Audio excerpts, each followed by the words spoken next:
Meow. How you doing, Gramps? Hey, Meow. let's tell the viewers out there how our relationship is in real life. Excellent. Excellent relationship, right? Yep. Hey, Gramps. Meow. Gramps. Yeah. So what do you think? What do you want to tell the viewers out there? Because there's a lot of people out there that think that you don't want me at the house with you. Some If people. I didn't want him at our house, he wouldn't be there. I want him there.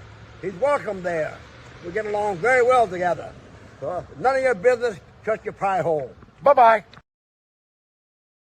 Buenos dias, Gunners Collective TV. Back at it? You already know. Like a torta with some bad habits. Bye. This one is very real, very in-depth, and very interesting. Let's get to the intro.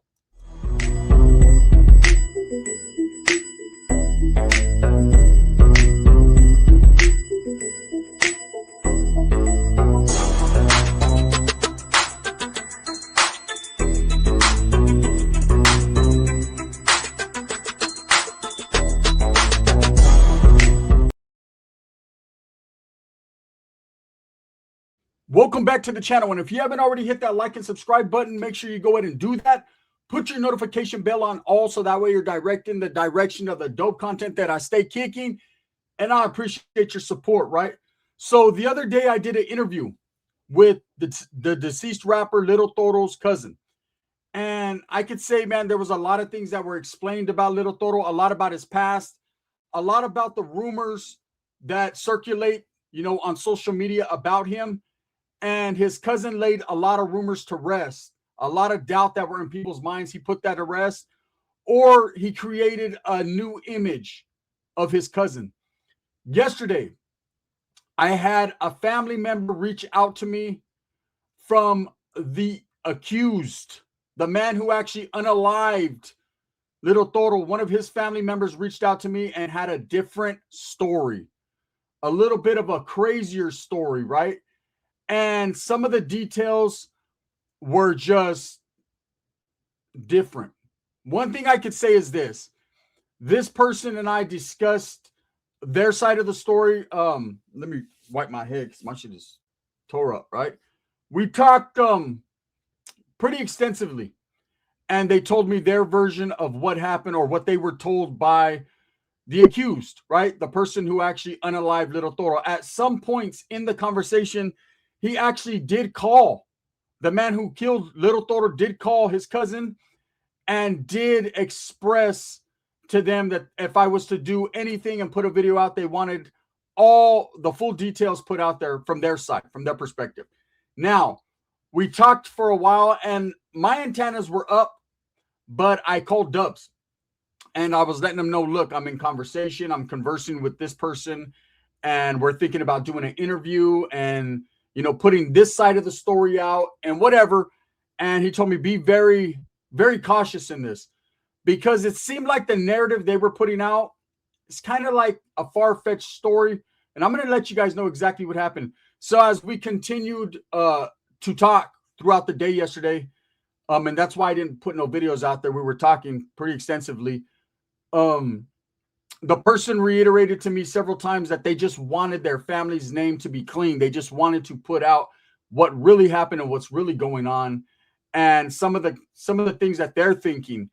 And I agreed. Okay, of course, man. I'll keep it anonymous as far as exactly who you are and your face and your voice and all that. And they actually sent me their email, and we were going to set up this interview that was supposed to happen yesterday. And then it went from being just, I want to do this for my family. I care about my family. We're not trying to lose our home and things of that nature, to how much money are you going to give me? 1,000, 1,200, 1,500. What's it going to be? At that point, I realized exactly what it was. And I ceased communication, right? Because I'm not going to give a person a whole bunch of money when I'm not even making a lot of money off this, right? This is just kind of, I'm bringing the people, what exactly happened. We're trying to get down to the bottom of this, because for those that were fans of Little Toro's music, for those that rocked with them in Northern California for years and years and years, it's a story that, people think is cut and dry. He was a J-Cat. People are thinking he had issues, mental issues going on. He was a schizophrenic. and he got a little too loud, a little too crazy, and in the words of his uncle, the rabid dog got put down.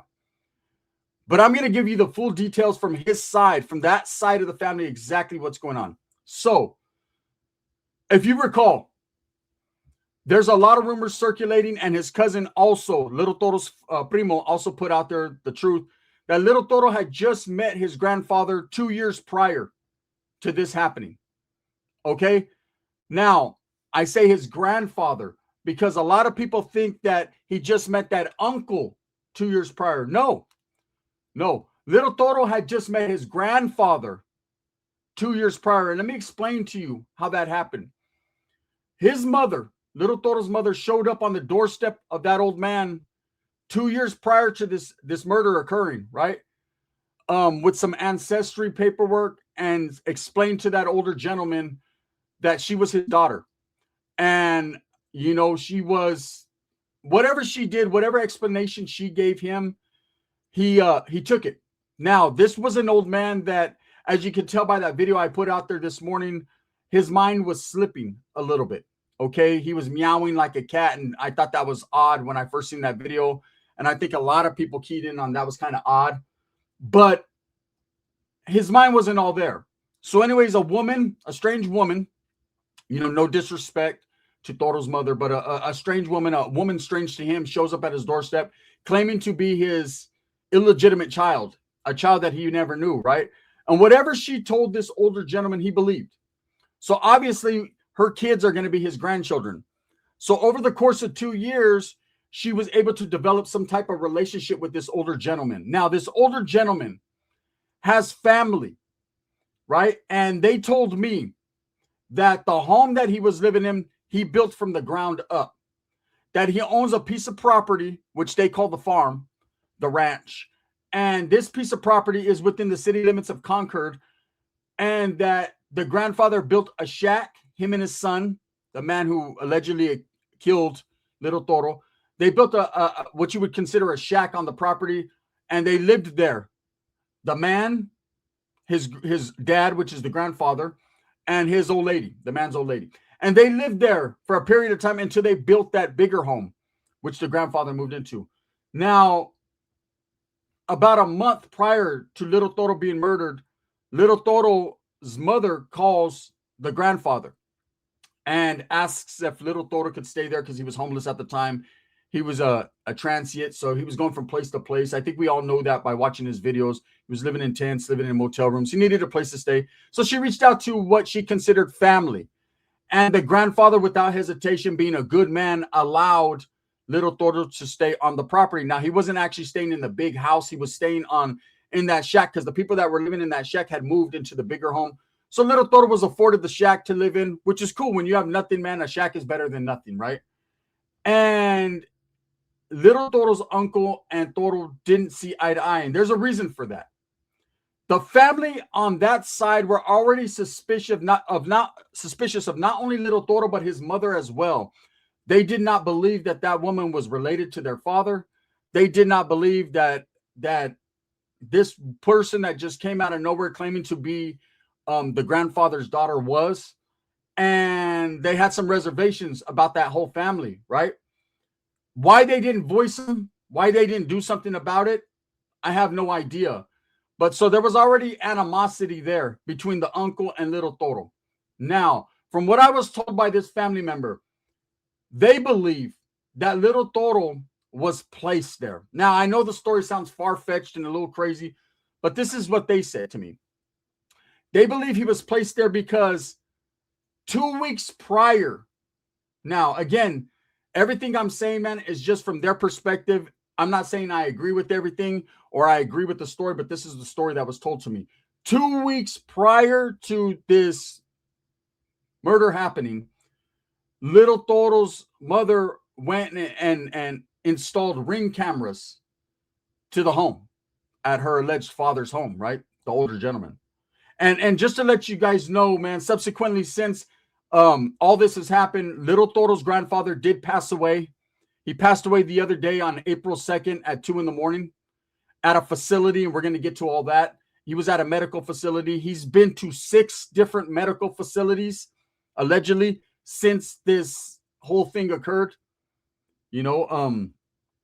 but so she installs these Ring cameras. Now, I don't know about you, but if I'm living in a home and someone's installing Ring cameras, I'm going to ask them why they're installing Ring cameras on my home. This is my home. Are you trying to keep me under surveillance? What are you doing? Right? But they allowed this woman allegedly to install Ring cameras. 2 weeks later, the incident happened, and there's some alleged Ring camera footage floating around. Now, at the time of this incident, little Toro's mother was on a cruise, so she was out of the country, or, in the ocean somewhere in a cruise, a convenient vacation. Now, according to the family, they believe that little Toro was placed there because again, this is them saying this, not me. I'm just the messenger. Don't shoot the messenger. That they believe that little Toro, as well as his mother, were trying to take the home away from the grandfather. Now, little Toro's mother did have power of attorney. There was some paperwork that was signed that gave her authority over the grandfather because his mind was deteriorating, right? It was slowly going. And I questioned the family, and I said, why would a woman that just met him 2 years ago be given this power, this ultimate say over him? And I guess this is the way he wanted it. So I did reiterate to them, as well, if this is the way he wanted it, why would you question it? Okay. So anyway, she has power of attorney. And they believe that she just is not even related to him and just came out of nowhere to take their father's home, or their uncle's, or their grandfather, or whoever's home, right? Whoever this family member is that I talked to. I questioned that, and I understood that, you want the real story out. So from their side, because we've heard a lot of rumors of what happened that day. I'm going to explain to you what was told to me via the man who actually murdered little Toro. Okay. So there was some back and forth prior to this incident happening. These guys were not getting along. If you watch that video that I just played with the grandfather and little Toro walking, you could hear him say that other guy didn't want him there. I think this other guy was suspicious of little Toro's activity, or of him even being there. And again, remember, that family felt like these people were not even related, that they just came out of nowhere and were trying to take the home away from the grandfather.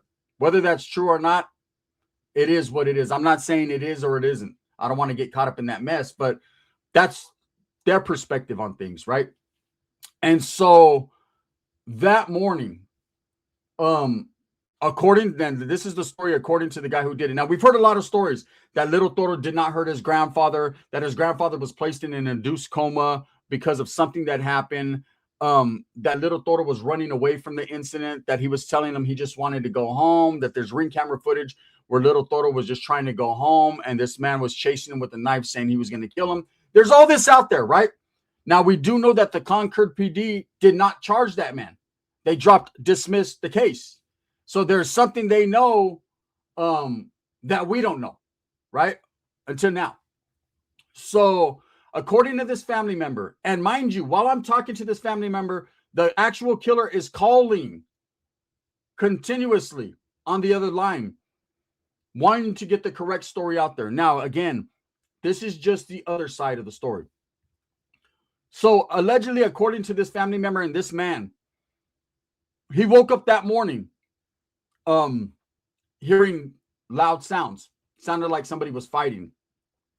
And according to what he said is when he bent the corner out of his room, he woke up out of a dead sleep. He seen his father, which is little Toro's grandfather, on the ground. And in his words, little Toro was smashing him.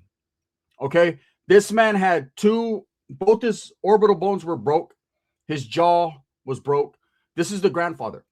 And that he witnessed himself, little Toro, literally smashing the grandfather on the ground.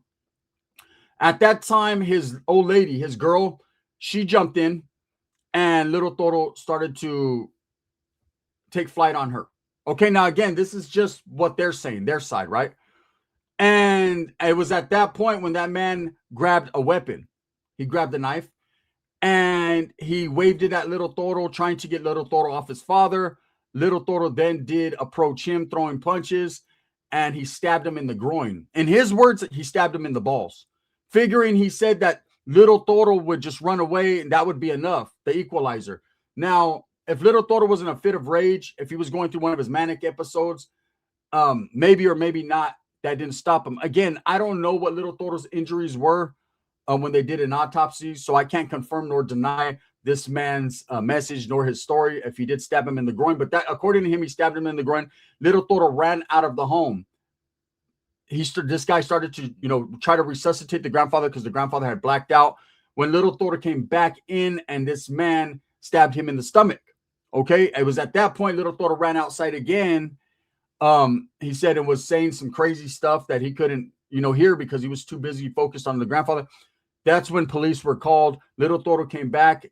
This man tried to push him out the home and ultimately stabbed him, which was fatal, right? So that's the story.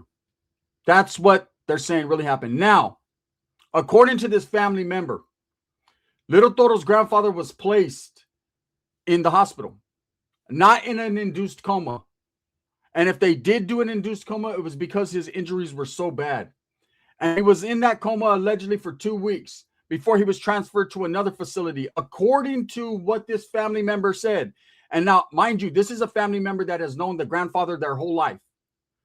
Thanksgivings, Christmases, according to what they said, they've been in that house their whole life. That's their family member, right? And this man was placed in 5 different facilities before ultimately on April 2nd, just the other day, passing away at 2 a.m.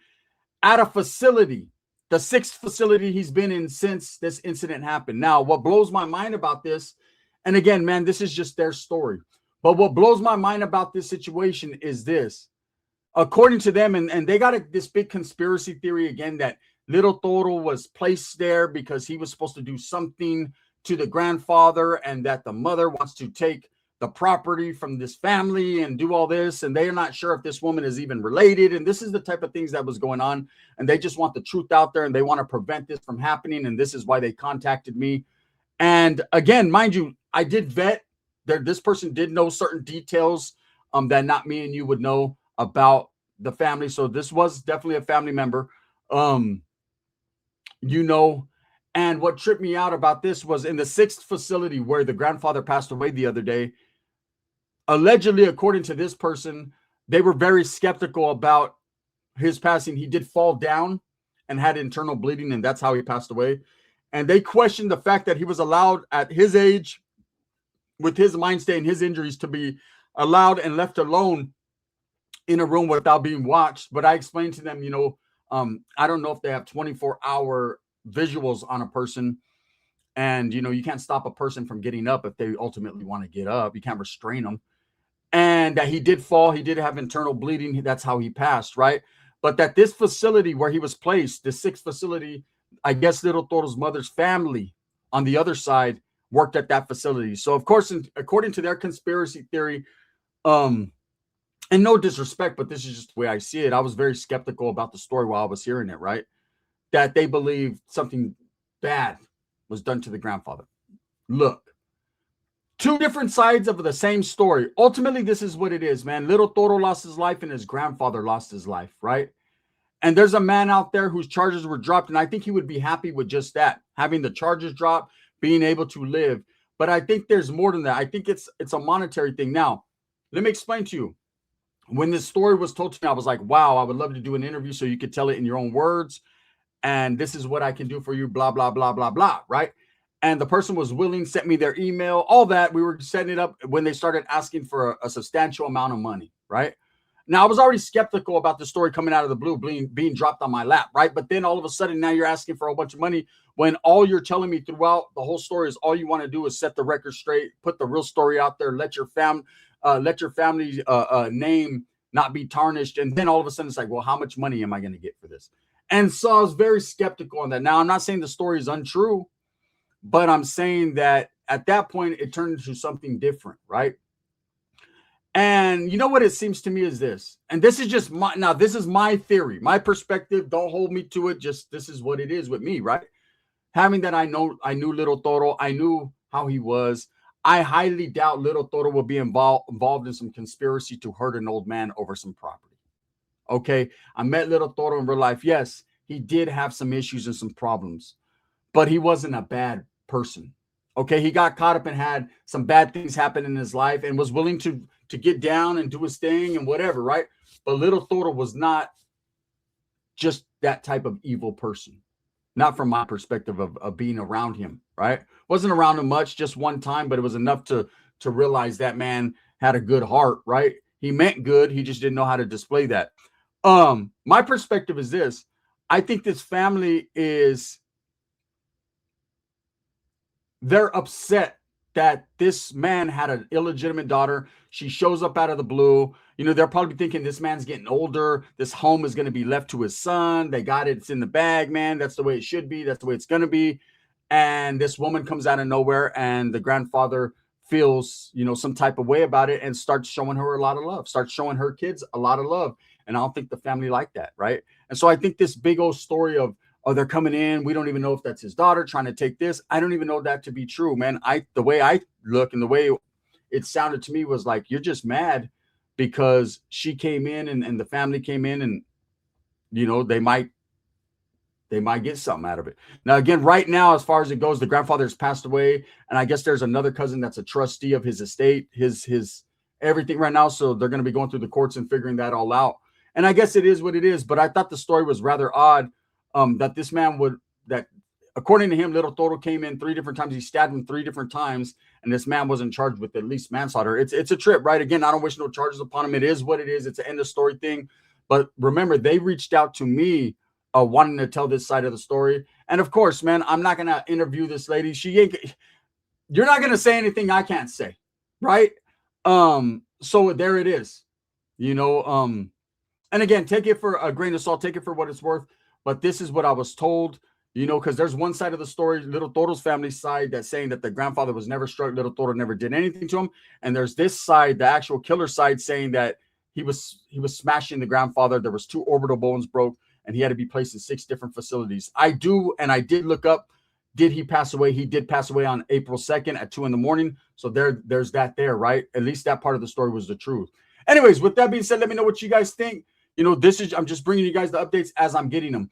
Thumbs up or thumbs down. Heavy's going to be the head that wears the crown. I'm going to continue to strive, struggle, and strive for what I truly believe in, and that's the betterment of all people. Now, again, I'm not making accusations. I'm not saying this or that.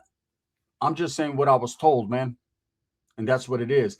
This video is sponsored by Vario Liquors in Turlock, California. If you're ever in the Turlock area, pull up to the Vario and get you some icy, cold, slushy to drink.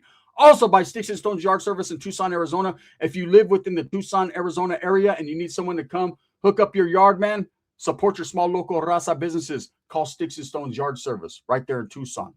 Bang, bang.